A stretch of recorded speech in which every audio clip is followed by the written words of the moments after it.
बिस्मिल्लाहिर्रहमानिर्रहीम। ओके बेटा, स्टार्ट करते हैं आज। Today is our first lecture. मेरा ख्याल हमारे पास दोनों क्लासेस हैं, मॉर्निंग भी है और इवनिंग भी है। अभी तो मैंने आज कंबाइन क्लास की है, तो अभी टाइम टेबल आपको पता है कि थोड़ा फाइनलाइज हो रहा है, क्लासेस भी चेंज हो रही हैं। तो मॉर्निंग के सीआर कौन है?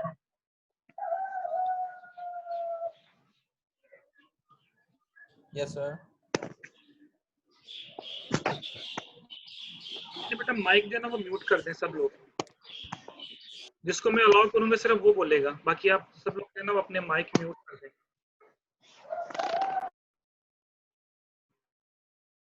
जी, और इवनिंग के सीआर कौन है?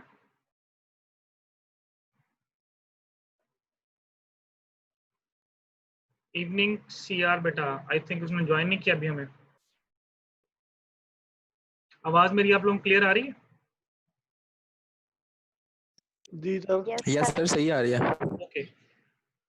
आज जो बेटा हमारी क्लास होगी ये इंट्रोडक्टरी क्लास होगी। इसमें जस्ट पहले मैं आपको अपना थोड़ा सा इंट्रोडक्शन दूंगा, उसके बाद फिर सब्जेक्ट के बारे में थोड़ा सा मैं आपको गाइड करूंगा कि सब्जेक्ट में हम क्या क्या चीज़ें पढ़ेंगे, और आप लोग पहले इससे पहले कौन से सब्जेक्ट पढ़ चुके हैं और कौन से सब्जेक्ट्स इसमें हम लोगों ने नई चीज़ क्या ऐड करनी है। आई थिंक आप लोग बिजनेस फाइनेंस का सब्जेक्ट पढ़ चुके हैं और अब ये फाइनेंशियल मैनेजमेंट के नाम से सब्जेक्ट आप पढ़ेंगे। तो ये दोनों कोर्सेज बेसिकली बहुत मिलते जुलते कोर्सेज हैं, और अब होपफुली कि आप लोगों ने जो बुक है वही पढ़ी होगी जो मैं आप लोगों को यहाँ पे रिकमेंड करूंगा। जो चीज़ें मैं पढ़ाऊंगा बेटा आपको वो साथ साथ आपको शेयर भी होती जाएंगी। ये जो लेक्चर मैं आप लोगों को दूंगा ये लेक्चर रिकॉर्ड होगा, और इस लेक्चर का जो लिंक है वो भी आपको यूट्यूब चैनल के ऊपर जो है वो शेयर कर दिया जाएगा। वहाँ से आप उसको डाउनलोड भी कर सकते हैं और लिंक आपके पोर्टल के ऊपर भी आ जाएगा। तो before starting the class, first of all I want to give you a brief introduction about myself. My name is Mohammad Adnan Arshad. BB honours किया बेटा, स्पेशलाइजेशन मेरी फाइनेंस में है university of central Punjab Lahore से। उसके बाद एमफिल बेटा है मेरा, जिसे आप लोग एमएस भी कहते हैं, वो मेरा कॉमस्टेड यूनिवर्सिटी इस्लामाबाद से है। और पीएचडी स्कॉलर हूँ बेटा, वो मेरा कॉमस्टेड यूनिवर्सिटी इस्लामाबाद से है। तो it's all about my self. बाकी टीचिंग एक्सपीरियंस बेटे बड़ा बात करें तो तकरीबन, क्योंकि आप लोगों की क्लास का मेरा फर्स्ट इंट्रोडक्शन है, इस वजह से शायद आप लोग मुझे नहीं जानते होंगे इतना। बाकी जो आपकी सीनियर क्लासेस उनको मैंने काफ़ी पढ़ाया हुआ है। जिसी यूनिवर्सिटी में बेटा मैं 2011 से टीच कर रहा हूँ मुख्तलिफ सब्जेक्ट, जिसमें अकाउंटिंग और ये फाइनेंस के सब्जेक्ट्स हैं। इसके अलावा 2000 टीचिंग जो है वो मैं 2008 से कर रहा हूँ मुख्तलिफ यूनिवर्सिटीज कॉलेजेस में एज अ विजिटिंग लेक्चरर बेटा मैं पढ़ा रहा था। It's all about my self. अब मैं आप लोगों को फिलहाल ये तो नहीं कहूँगा कि आप मुझे वन बाई वन अपना इंट्रोडक्शन दें, क्योंकि it's difficult in online system कि हम एक एक बंदे को फिर कहें। तो जब हम लोग सेपरेट क्लास लेंगे वो मैं आपको बता दूंगा कि क्लास हमारी कैसे होगी, कि सेपरेट हुआ करेगी या कंबाइन हुआ करेगी। तो एक टाइम में सेट कर दूंगा आप लोगों के साथ, क्योंकि अभी हमारी फर्स्ट क्लास है तो इसमें सिर्फ मैं आपको इंट्रोडक्शन ही दूंगा और साथ में बेसिक चीज़ें बताऊंगा कोर्स के बारे में। अगर हमारी क्लासेस सेपरेट हुई तो फिर वहाँ पे हम लोग इंशाल्लाह डिटेल इंट्रोडक्शन दे देंगे एक दूसरे को। जी बेटा, it's all about my self. Anything any confusion बेटा? कोई चीज़ पूछना चाहते हो तो पूछ लें अभी, उसके बाद फिर हम स्टार्ट करते हैं कोर्स के बारे में थोड़ा सा। कोई चीज़ पूछना चाहते हैं बेटा? कोई क्वेश्चन आप लोगों का हो? ओके चलें। इससे पहले बेटा आप लोगों ने सब्जेक्ट पढ़ा होगा बिजनेस फाइनेंस। किन्होंने पढ़ाया था मॉर्निंग सेक्शन?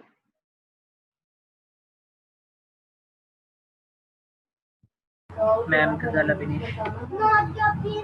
मैम गजाला बिनिश। मैम गजाला बिनिश। गजाला बिनिश ने पढ़ाया था मॉर्निंग, और इवनिंग किन्होंने पढ़ाया था?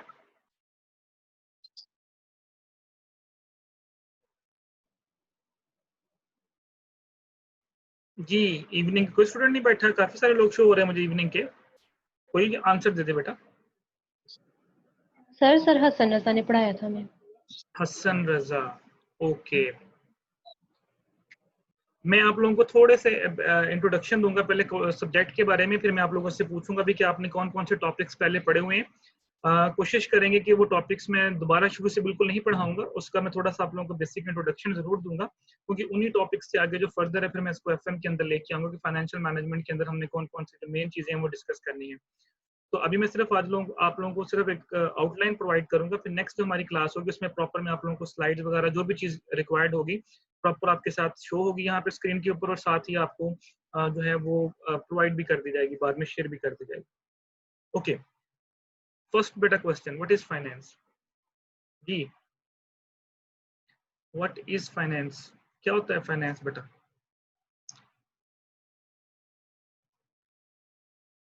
Anyone?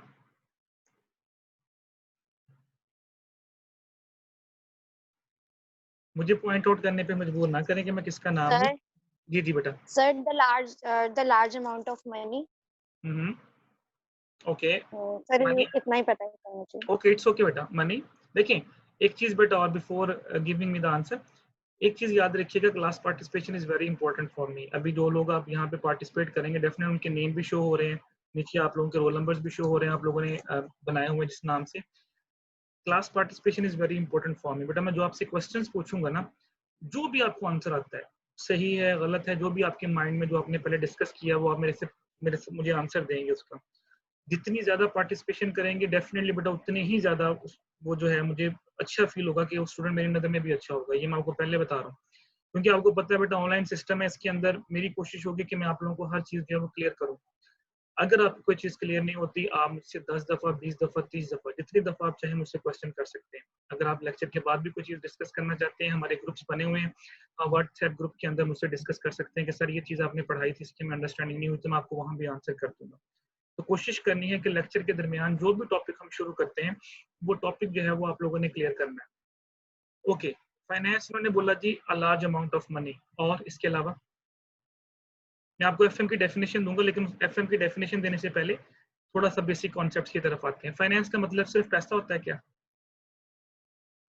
Ji.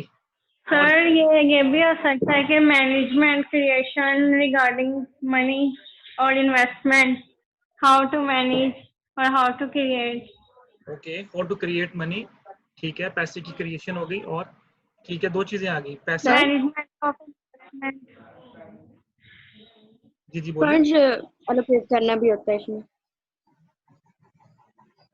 Okay, operations of the business, और Sir, the management of large amount of money. Okay the management of large scale money. Okay nice. अच्छा चलें, अभी आप लोगों ने जो मुझे Sir, आंसर दिए, purchase of goods.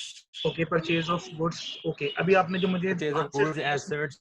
ओके आपने मुझे 2-3 आंसर्स दिए बेटा। वो आंसर्स आपने मुझे क्या दिए? Management of large amount of money number 1।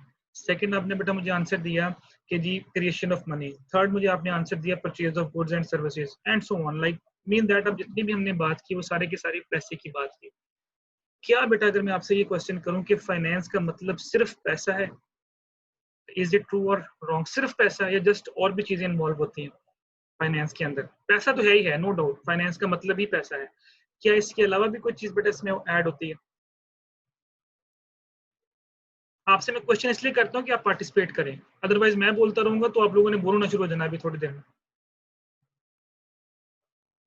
Ji, finance का मतलब सिर्फ पैसा होता है या कोई और चीज भी होती है? That's my question.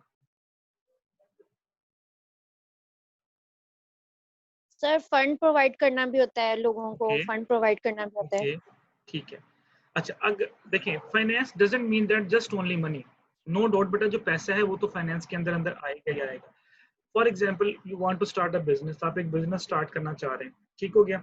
अब आपने एक बिजनेस स्टार्ट करना है, उस बिजनेस को स्टार्ट करने के लिए आपको प्लानिंग की जरूरत होती है, उस बिजनेस को स्टार्ट करने के लिए आपको फंड्स की जरूरत होती है, उस बिजनेस को के लिए आपको एसेट्स की जरूरत पड़ेगी, उस बिजनेस को चलाने के लिए आपको मैनेजमेंट की जरूरत पड़ेगी।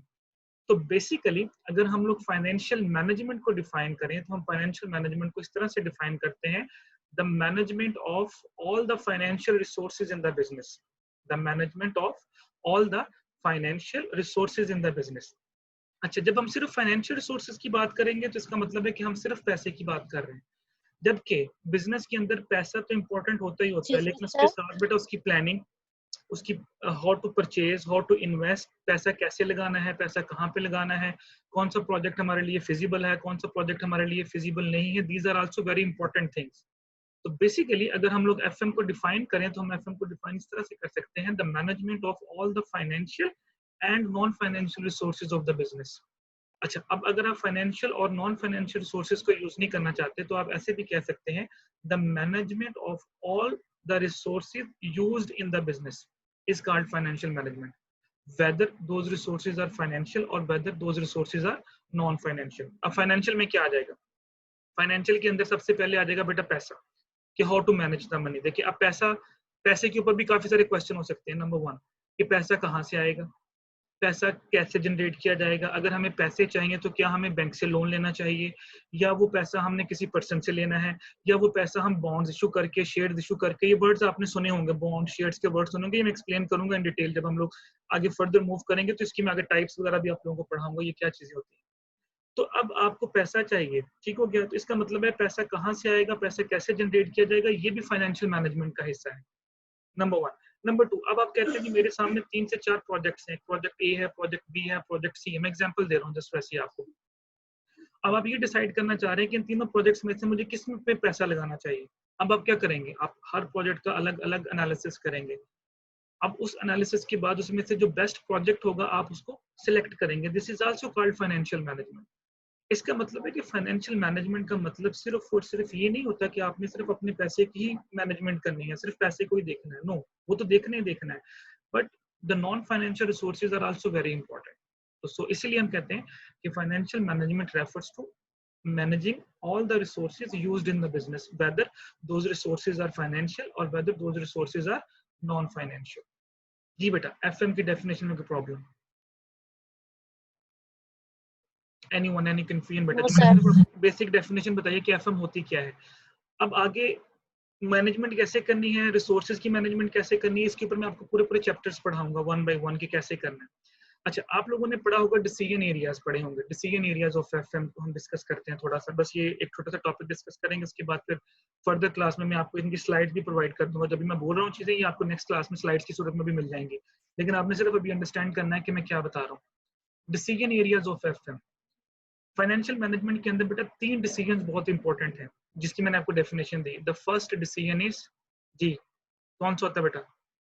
3 डिसीजन बहुत इंपॉर्टेंट होते हैं फाइनेंशियल मैनेजमेंट के अंदर। Any idea? बिजनेस फाइनेंस में पढ़ा आपने? Plan. Number 1 financing decision, number 2 investment decisions, and number 3 asset management decisions.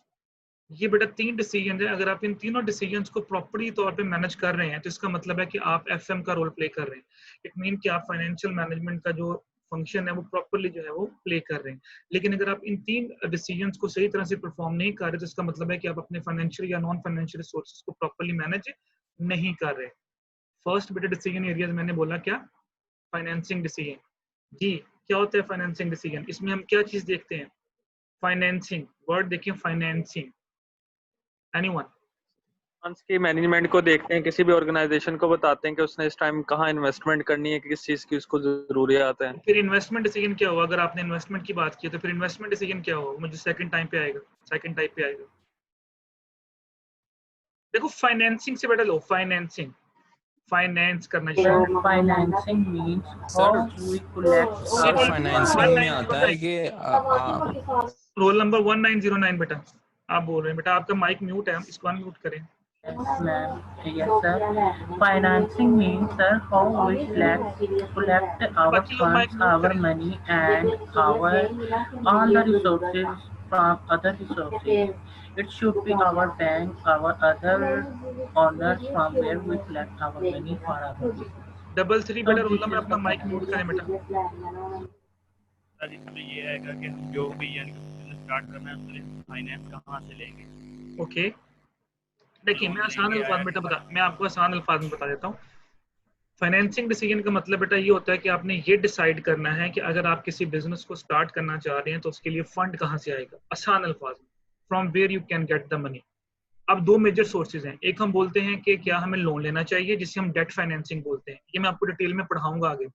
और एक सोर्स होता है कि आप अपनी पॉकेट से पैसा लगा लें, खुद पैसा लगा लें, उसे हम बोलते हैं इक्विटी फाइनेंसिंग। तो फाइनेंसिंग डिसीजन के अंदर हमने ये डिसाइड करना है कि हमने पैसा कहाँ से लेना है। देखिए मैंने 2 बेटा वर्ड यहाँ पे बोल रहा हूँ, from where you can get money, हमें पैसा कहाँ से मिलेगा, नंबर 1। नंबर 2, वो पैसा हमने किस तरह से जनरेट करना है।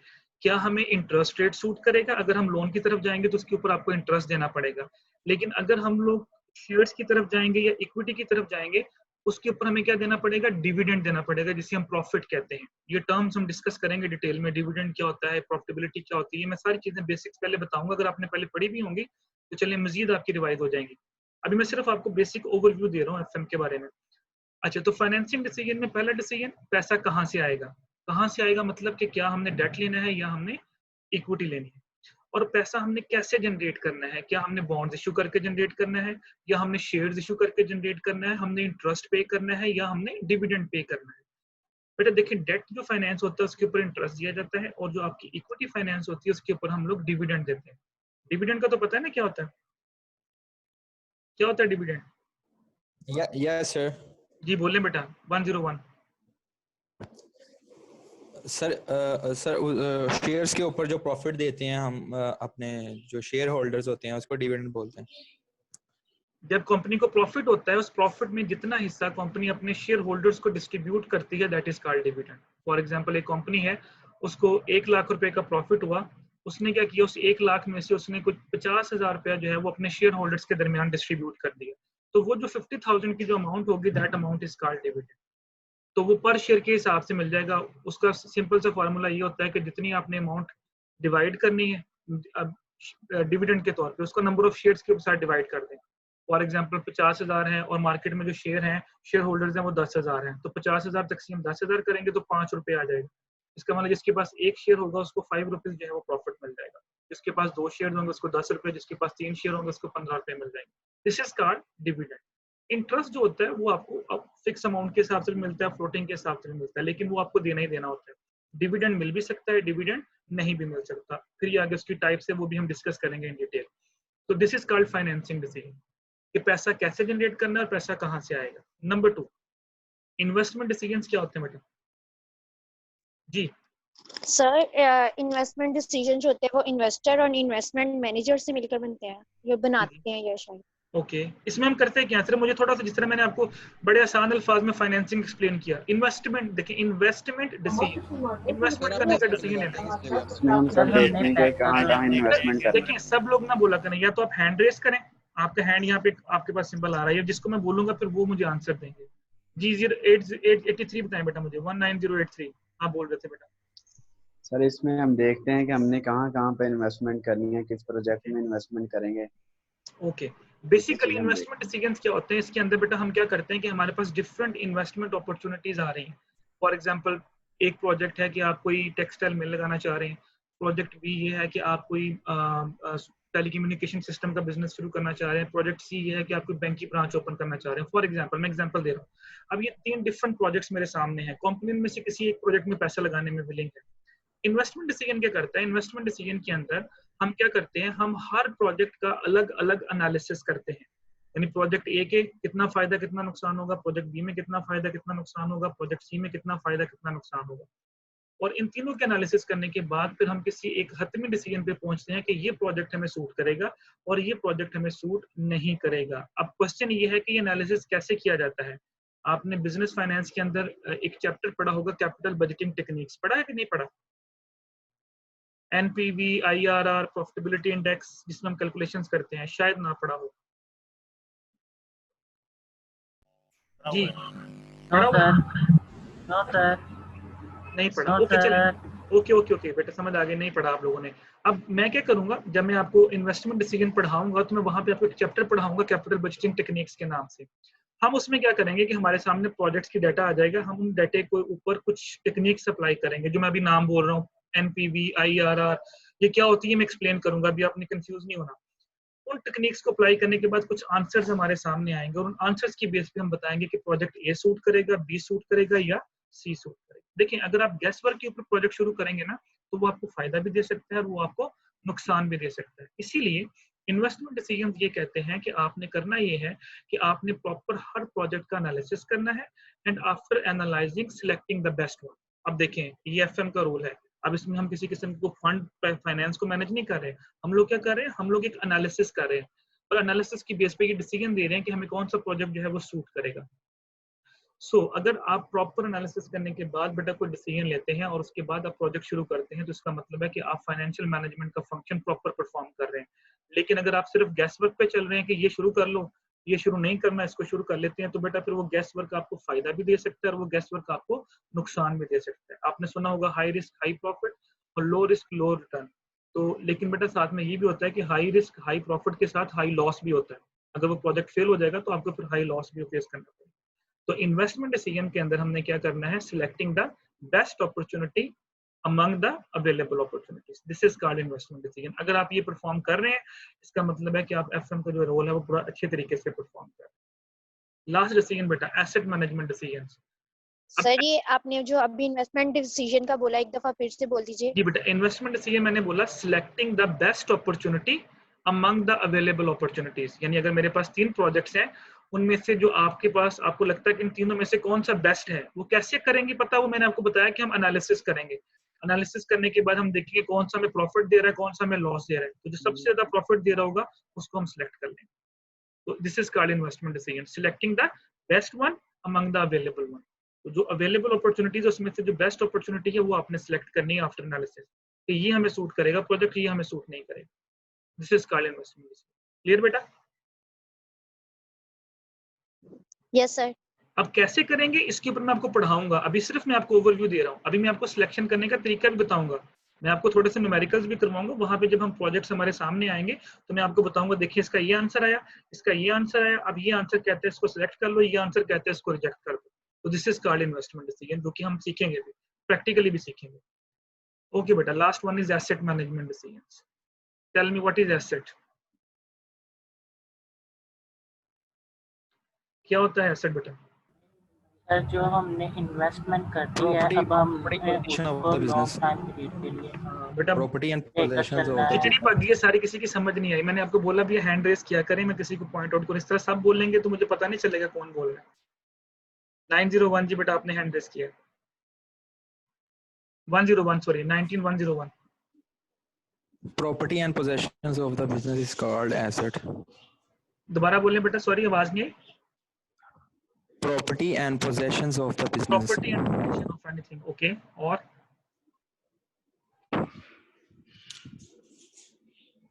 जी बेटा, और कोई आंसर देना चाहता है?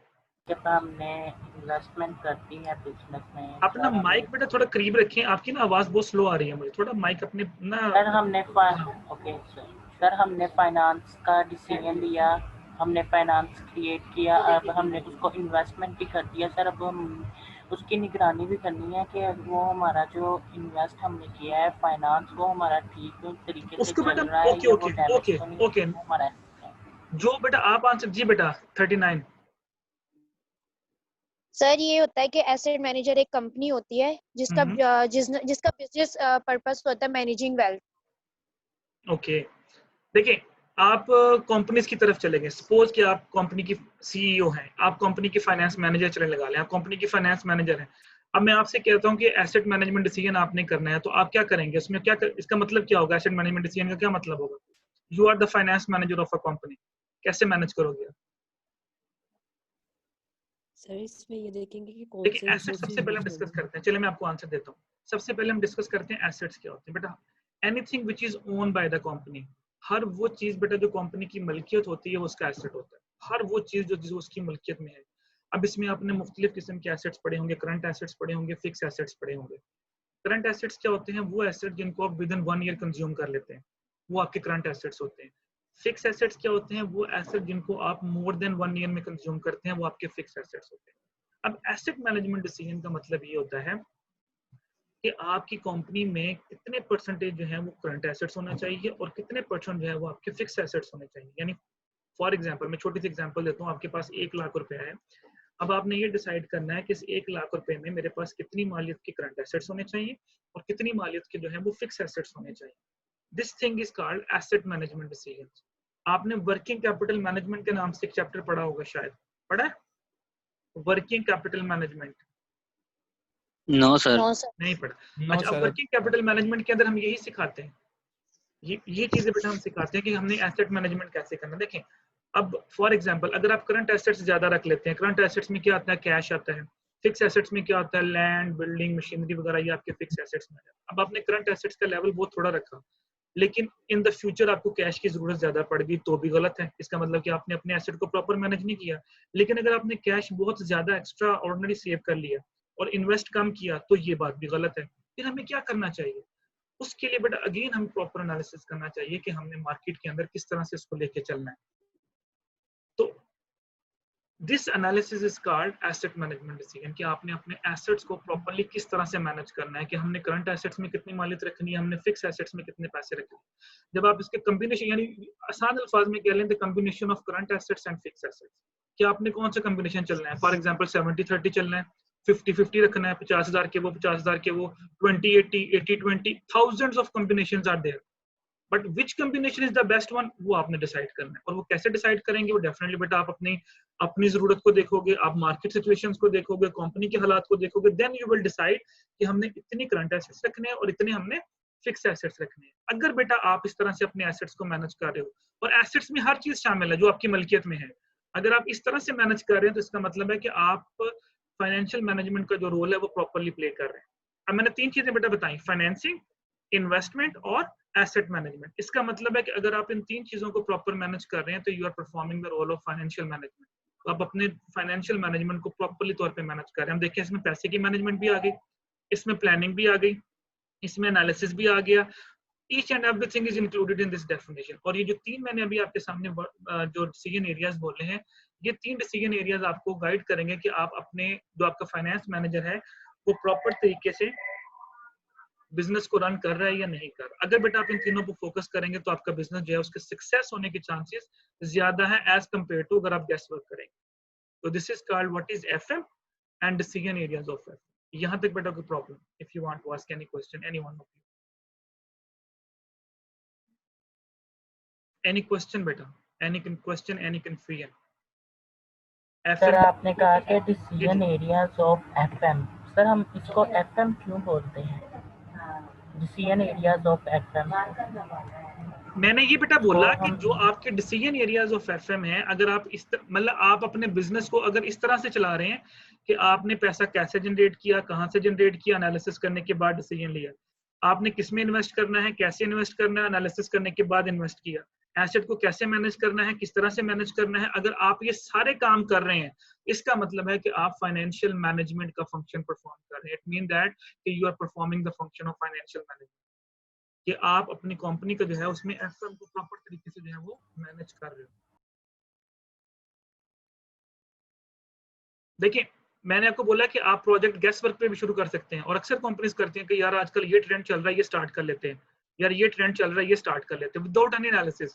तो मे पॉसिबल वो ट्रेंड कामयाब भी हो जाए और मे पॉसिबल वो फ्लॉप भी हो जाए। तो इससे बेहतर ये नहीं कि आप पहले प्रॉपर एनालिसिस करें, देखें ये हमें सूट करेगा नहीं करेगा। फलां बंदा अगर सक्सेसफुल हुआ तो लाजमी तो नहीं कि आप भी सक्सेसफुल ही होंगे। इसकी मैं छोटी सी एग्जांपल देता हूँ। अभी आजकल आप लोगों ने वो देखे होंगे फ्रॉड बड़े हुए थे, एक MNP कंपनी आई थी। उसमें क्या हुआ था, उस MNP कंपनी ने क्या किया था, वो क्या करती थी, वो 10,000 या 20,000 रुपया लेके आपको बाइक दे देती थी, 25-25 हजार रुपए का बाइक दे देती थी, या 40-40 हजार रुपए वाला बाइक दे देती थी। उसके बाद में क्या होता था कि वो जो लोग थे वो लोगों ने अंधाधुंध पैसा देना शुरू कर दिया, मैंने भी दे दिया, आपने भी दे दिया, फलाने भी दे दिया, फलाने भी दे दिया। अब कुछ लोगों को तो फायदा हुआ शुरू शुरू में, जिन लोगों ने बाइक्स ले लिए, लेकिन मेजर ऑफ द लोगों को क्या हुआ, नुकसान हुआ, क्योंकि आपने देखो देखी पैसा तो लगा दिया, लेकिन आपने ये नहीं देखा कि उन लोगों को तो बेनिफिट हो गया, बाकी लोग क्या हुआ, बाकी लोगों को क्या हुआ, नुकसान हुआ। इट मीन दैट कि उस नुकसान का किसको किसने भुगता, पर्सनल भुगता आपने। इसीलिए मैं कहता हूँ कि डू नॉट फॉलो ब्लाइंडली, आसान अल्फाज के अंदर कि आपको ब्लाइंडली फॉलो नहीं करना चाहिए। You have to take the analysis first, then you have to decide. इसका मतलब अगर आप ये करेंगे तो इसका मतलब है कि आप फाइनेंशियल मैनेजमेंट को प्रॉपर्ली परफॉर्म करेंगे। देखें मैंने 3 डिसीजन एरियाज बोले हैं। फाइनेंसिंग, इसके ऊपर मैं 2 चैप्टर्स पढ़ाऊंगा आपको। इन्वेस्टमेंट, इसके ऊपर मैं आपको 1 चैप्टर पढ़ाऊंगा। एसेट मैनेजमेंट, इसके ऊपर मैं आपको 1 चैप्टर पढ़ाऊंगा, जो मैं अभी नाम बोल रहा था कि आपने पढ़े हैं या नहीं पढ़े। ये मैं आपको करना सिखाऊंगा। अगर आपको ये करना आएगा तो इसका मतलब है कि आप फाइनेंस मैनेजर के तौर पे किसी भी बिजनेस के अंदर इन चीजों को प्रॉपर तरीके से मैनेज कर सकते हैं। जी, और बेटा कोई कंफ्यूजन?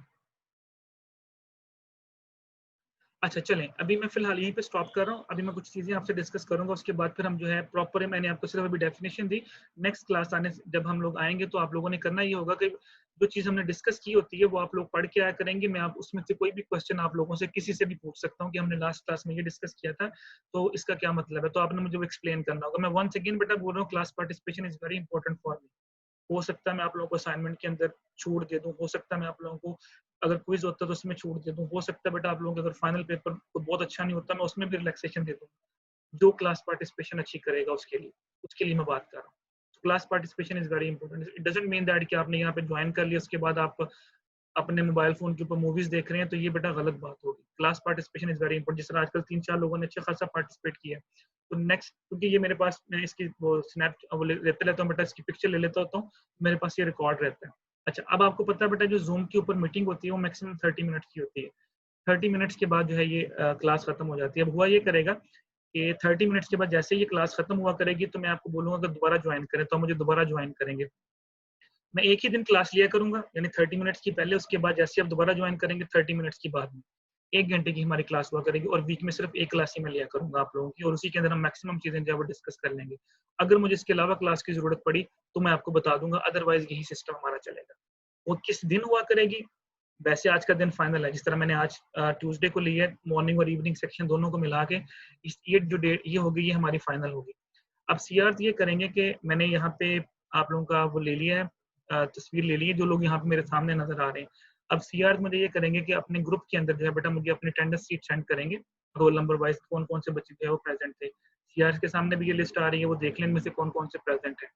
तो ये चीज आपने करनी है, और एक ही दिन क्लास हुआ करेगी, और मैक्सिमम 2 सेशन, या मैक्सिमम अगर सेशन चले तो 3 चलेंगे, अदरवाइज 2 के बाद एंड हो जाया करेगा।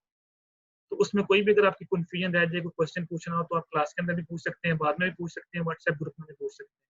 बुक कौन सी होगी, क्या होगा, वो हम नेक्स्ट क्लास के अंदर डिटेल में डिस्कस करेंगे। कौन कौन से चैप्टर हम पहले पढ़ेंगे, कौन से बाद में पढ़ेंगे। आई नो दैट कि आपने कुछ चैप्टर्स पढ़े हुए जिसमें टाइम वैल्यू ऑफ मनी भी आप लोगों ने पढ़ा होगा, प्रेजेंट वैल्यूज, फ्यूचर वैल्यूज क्या होती हैं, ये आपने सारी चीजें पढ़ी हुई हैं। अगर आप कहेंगे तो मैं स्किप कर दूंगा, अगर आप कहेंगे तो मैं इसका ओवरव्यू आपको देख के जाऊंगा, लेकिन मैं तरतीब से चलूंगा 1 बाय 1, मैं बताता जाऊंगा ये चीजें हैं। अगर आप कहेंगे सर ये हमने पहले पढ़ी हुई हैं, हम उसको स्किप कर देंगे और हम अगले चैप्टर्स के ऊपर मूव कर लेंगे, वो मैं आपको साथ साथ बताता जाऊंगा। ठीक हो गया? तो आज के लिए सिर्फ इतना ही है। नेक्स्ट क्लास जो होगी वो मैं नेक्स्ट वीक लूंगा। फिलहाल फाइनल क्लास जो टाइमिंग है वो यही होगी ट्यूसडे वाले दिन। ठीक हो गया? 2:30 या 2 या 2:30 बजे, वो मैं आपको पहले बता दिया करूंगा, ग्रुप के अंदर शेयर कर दिया करूंगा टाइम। और ये दोनों जो है वो कंबाइंड सेक्शन की क्लास हुआ करेगी, मॉर्निंग और इवनिंग। इवनिंग के सीआर कौन है? अभी तक मुझे नजर नहीं आया सर। वो भी क्लास में नहीं आया, उसने ज्वाइन अभी नहीं भी किया। क्लास में नहीं है। उनके बाद सेकंड रिप्रेजेंटेटिव कौन है क्लास का? अगर वो नहीं आता तो सर जीआर है। जीआर सर कौन है? दानिश भी है और जीआर भी है। आप है बेटा सर जीआर? मैं हूँ। अच्छा आप है जी जीआर सर। बेटा। चले आप फिर ऐसा कीजिएगा कि ये आपके सामने रोल नंबर शो हो रहे होंगे बेटा, जो लोग प्रेजेंट थे वो अपने रोल नंबर जो है वो ग्रुप में शेयर कर दें। और जो मॉर्निंग वाले सीआर साहब कहाँ हैं? मुझे लगता है कि सीआर साहब जी यस सर। जी हनान बेटा आपने इनकी अटेंडेंस ले लेनी है और वो मुझे ना आपने व्हाट्सएप कर देनी है। ठीक है? मेरे नंबर पे कर दें या व्हाट्सएप ग्रुप में कर दें, जैसे आपको इजी लगे। और ये अटेंडेंस बेटा साथ साथ अब नेक्स्ट वीक से अटेंडेंस स्टार्ट होगी। ये वाली क्लास हमारी काउंट होगी, इसकी अटेंडेंस मैं नेक्स्ट वीक में लगाऊंगा, क्योंकि अभी आप लोगों की एनरोलमेंट्स वगैरह हो रही हैं। तो आप लोगों में से कोई रिपीट केसेस वाले स्टूडेंट्स तो नहीं है?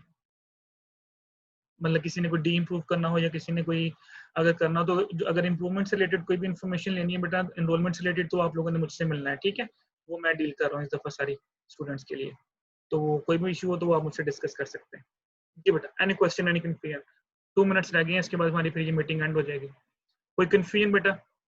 आज सिर्फ हमारा इंट्रोडक्टरी क्लास थी। अगर किसी चीज की कंफ्यूजन रह भी गई है तो बेटा परेशान नहीं होना, नेक्स्ट क्लास में हम यहीं से स्टार्ट करेंगे और यहीं से मैं आपको बेसिक इंट्रोडक्शन देके जाऊंगा।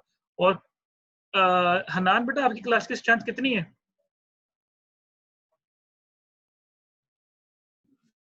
सब मॉर्निंग के 28 है। 28 है। और इवनिंग के बेटा जीआर?